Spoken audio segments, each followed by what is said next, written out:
Bawat tao, bawat Pilipino can be an agent of positive change. In Pinas Forward, we're not only dreaming, we're creating that reality. By providing a safe space for discussions across sectors, proactive listening, and empathy, we don't just echo a call to action, but a call to strengthen the narrative of our nation.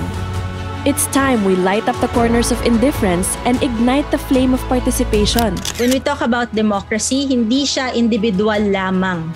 Kasama nito ang ating kapwa, ang ating lipunan. Hindi tayo basta-basta lamang witnesses or nanunood lamang sa mga nangyayari sa ating lipunan or sa ating kapaligiran. Sa Pinas Forward, didinggin ang boses kahit ng pinakamalayo, pinakamaliit at pinakamahina. Amplify the voice of the youth.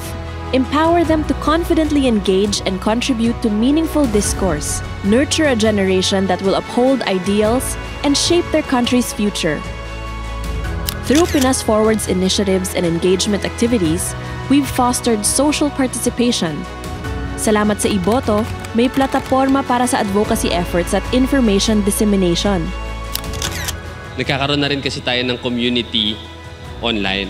So, ibig sabihin, as a Filipino, mas lumaki yung obligation natin, mas lumaki yung nasasakupan natin, mas lumaki yung dapat nating tulungan.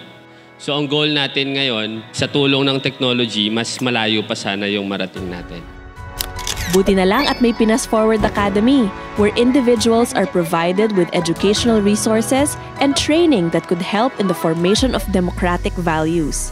Tayo bilang guro sa makabagong mundo, kailangan sumabay din tayo sa trends ng ating society, lalong-lalo na sa pagbibigay ng information. So when it comes to giving information, we teachers should be the one first to be accurate para pagdating sa mga bata ay maging valid ito at maging effective ang kanilang pagbibigay din ng information. Gamit ang kanilang mga natutunan, nagiging movers at catalysts ang mga members at engaged participants sa pamamagitan ng mga immersive on-ground Pinas Forward events. Natutuwa ako sa kanila kasi ang iniisip nila, hindi na lang para sa sarili nila. Bagkus para na rin sa komunidad nila. Iba yung pakiramdam na makita mo yung ganong klase mga estudyante na before parang pagdating na sa regular na pagdating sa eskwelahan, pasok lang sila, tas uwi lang sila. Tapos ngayon, meron na silang sense of responsibility na parang pakiramdam nila, meron silang tungkulin. Ang idea to, it's not just only for the student, it's for us also. Every individual, every Filipino, applicable siya.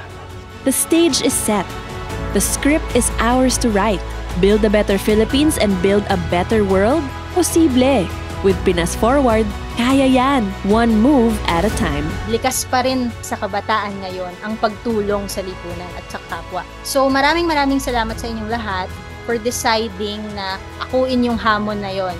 Na this time, tulungan di lamang ang sarili, kundi ang kapwa at ang bayan. And I hope in the future, bilang mga kabataang bayani, kayo naman yung susunod na magpapadali ng experience ng pagtulong sa iba.